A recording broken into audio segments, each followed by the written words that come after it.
Hello, and thank you for joining us on Giving Voice to Depression. I'm Bridget. And I'm Terry. More than 350 million people worldwide suffer from depression, but you do not have to have it yourself to be affected by it. Its prevalence pretty much guarantees that someone you care about battles its darkness. This podcast tries to shine some light into that darkness.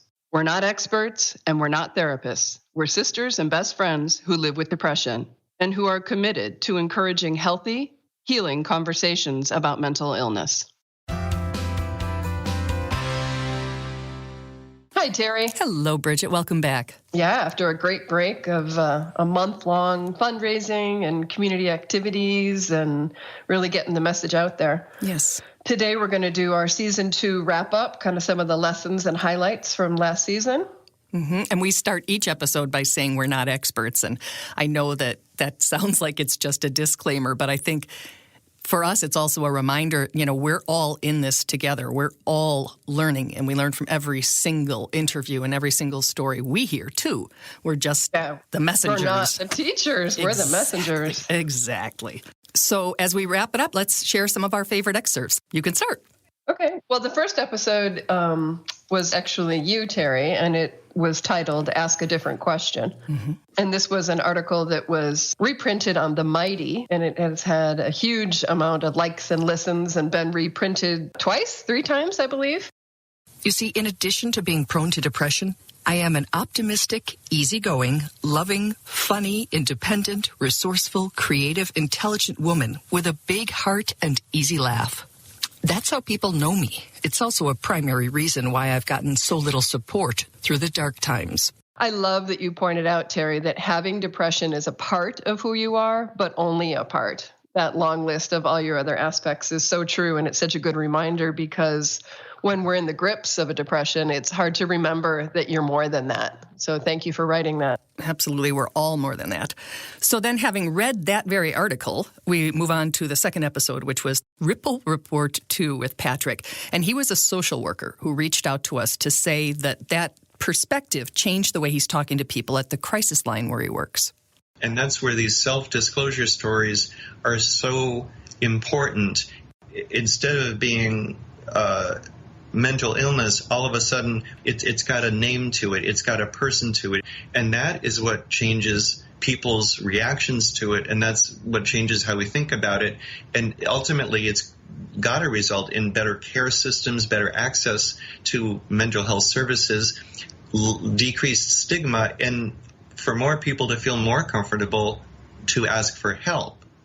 The next one, we get to hear Liz talking. We called it Identifying and Managing Depression. And I really like Liz's story because she's just making it so obvious that sometimes we need help and sometimes we need to give help. I didn't know.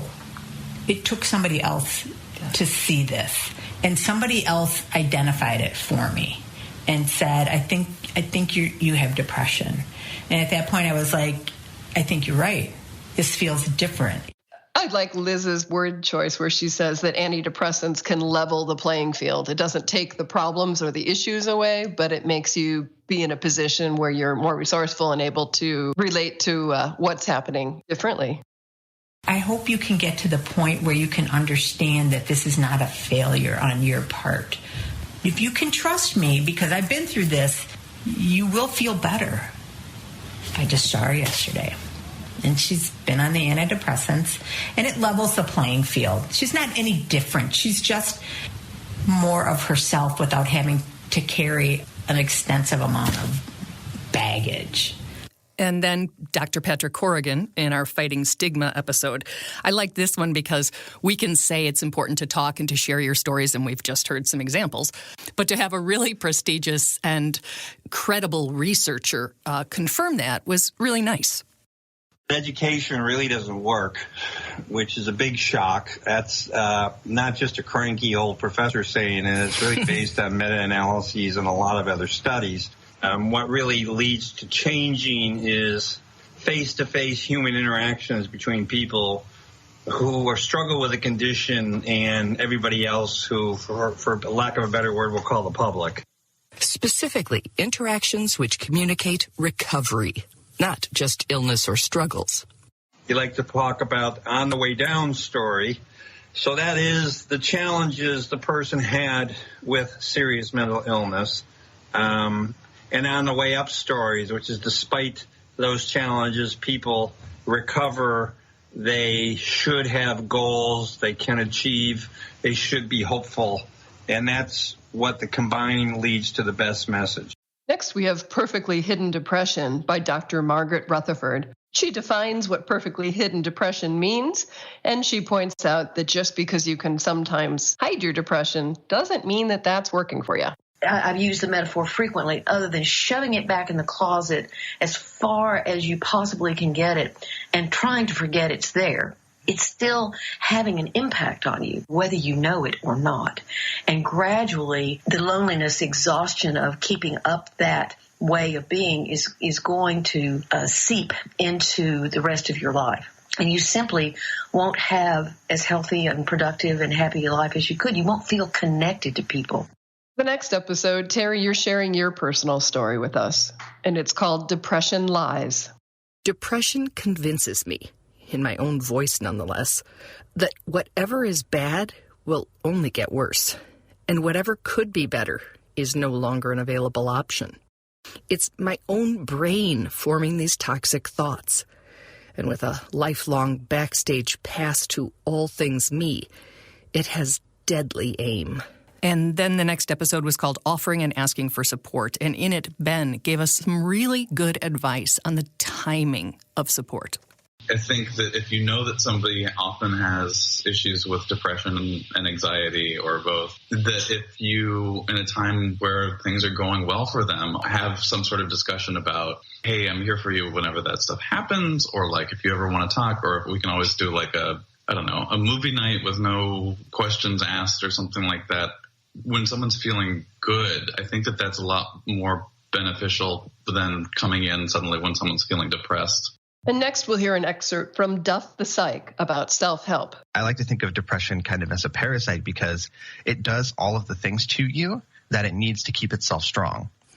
It saps your energy, so it makes you feel more lethargic, which makes you not do things, which makes you feel more guilty, which makes you feel more depressed. And so it goes in a cycle and it builds itself up and up and up. Great metaphor. And then we talked with Jennifer, who founded This Is My Brave. And she talked about two really common feelings for people with depression. I didn't have any friends or family members that I knew of that had experienced something similar. So it was a feeling of isolation and also fear. I feared that I would never get better. I feared that I would always be depressed and that I was always going to feel things in tones of gray. But once we got the right medicine, it was like I could feel my old self coming back. And that was really a relief. And next we hear from Mary talking about depression and the elderly. She shares her isolation and her surprise that depression came as an unwanted guest into her life. The average person like me doesn't like to admit to depression. I associate it with a weakening on my part when I should be coping better. Meanwhile, my low-grade depression messes up everything about how I feel about things now. Like, what does it really matter anyway? Or do I really have to get out there and try to enjoy things? What a way to live.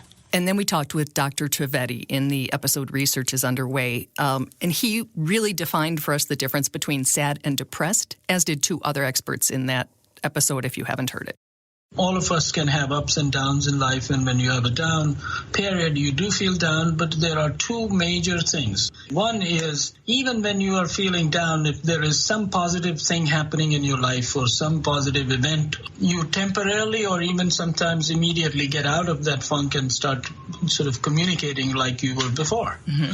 If you have depression, it is very hard to do that, because your ruminative, negative thoughts just overtake no matter what the environment is.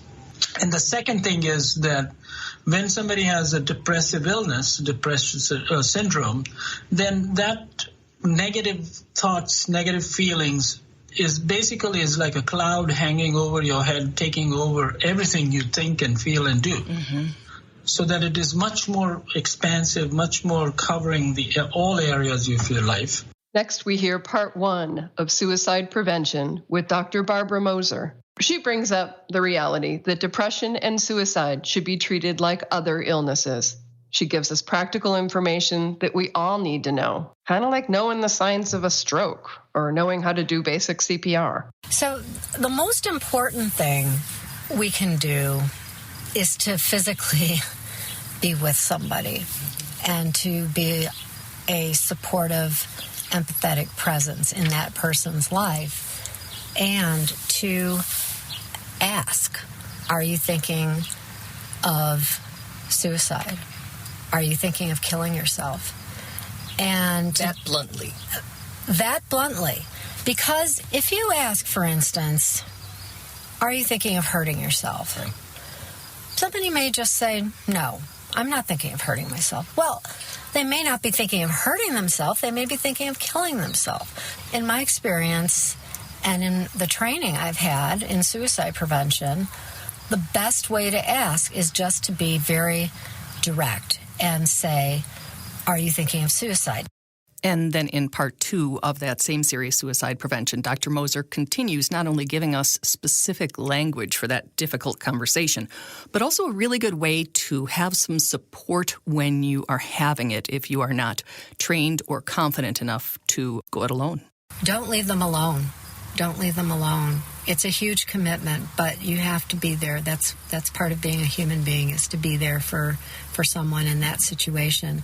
And so you can say, hey, I know you feel reluctant to call an emergency line or get help, but I'm feeling like I don't know what to do, and I don't want anything to happen to you. I care about you. So I want to make this call right now, and I'm going to call, and then I'm hoping that you're going to get on the phone with me and take over on the call. Mm-hmm. And we can talk to the National Suicide Prevention Lifeline together, and I'll help you through this call. And put it on speaker and be right there with them. Absolutely. Great idea. And that really can make a difference. And that number, which we have on both our website and Facebook page in several places, is 1-800-273-8255. 1-800-273-8255. And then we changed our focus to teen depression and suicide, and we had the amazing vehicle of a documentary called Not Alone to help us tell stories. And I picked this excerpt because I marveled at how articulately these teenagers were able to define and describe what depression feels like to them, even though it broke my heart to hear it. It's like standing in front of a window when it's pouring rain and thundering and debris is like flying in the room and you cannot shut the window. Like you cannot turn it off. Every single day was just like walking in like a big stream of water, like walking upstream, and it's pushing against you so hard, and you just think it'd be so much easier to just let yourself fall in. And it's so heavy and I couldn't lift it and I couldn't get out from under it. And the reason it's so easy to consider committing suicide is because it's so exhausting to stand there in front of that window every single day. Heartbreaking. And in part 2, my takeaway, ask for help.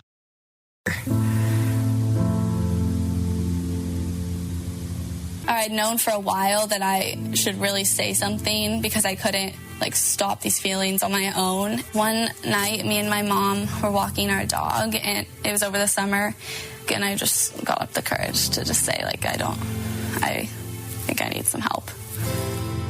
So I reached out for help because I just decided someone should be able to help me. This is not something I should have to go through alone, so I'll give it a shot. We recommend watching that documentary. It's a really good one, and it's available on several platforms. You just have to Google Not Alone teen documentary. So that's our summary of Season 2, and we have some great interviews coming up for Season 3, which starts next Tuesday. Feel free to reach out to us on our Facebook community, our webpage. If you have any suggestions on other aspects that you would find interesting to hear about regarding depression, let us know. And we encourage you to download and share any of the episodes you just heard about, or listen to them in their entirety on iTunes or SoundCloud or on our website, givingvoicetodepression.com. We hope that our podcasts bring about a little more understanding or help people articulate their experience of depression a little more.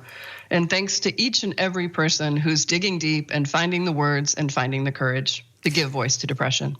And you can find our podcasts on our website, givingvoicetodepression.com, as well as on iTunes, where we hope you will subscribe, rate, and respectfully comment.